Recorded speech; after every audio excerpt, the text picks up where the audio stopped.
ଜଣେ ପୁଅ ଯାର ବାପାର ସାଇକେଲ ରିପେୟାରିଂର ଦୋକାନ ଥିଲା ତାଙ୍କ ଘର ଖର୍ଚ୍ଚ ବାର୍ଚ୍ଚ ଠିକ୍ ଭଲ ଚାଲିଥିଲା।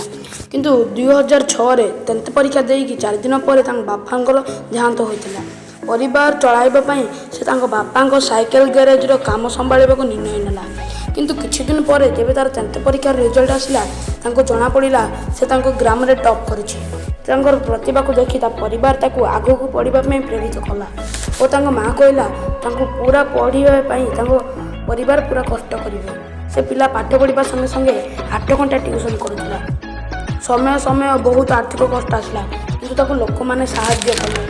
ସ୍କୁଲ ପରେ ଇଞ୍ଜିନିୟରିଂ IAS ପରୀକ୍ଷା ଦେଇ ଭଲ ନମ୍ବର ପାସ୍ ହେଲା ଏବଂ ବିନା କୋଚିଂରେ ବରେନ୍ ବର୍ଣ୍ଣୱାଲ ଭଳି ପ୍ରତିଭାଶାଳୀ ଲୋକଟେ ମାତ୍ର 5ରୁ 6 ମାସ ଭିତରେ UPSC 2013ର ପରୀକ୍ଷା ଦେଲା। 32 ନମ୍ବର ର୍ୟାଙ୍କ ନେଇ IAS ହୋଇଗଲା। ଜିତିଲେ ସବୁ ସମ୍ଭବ।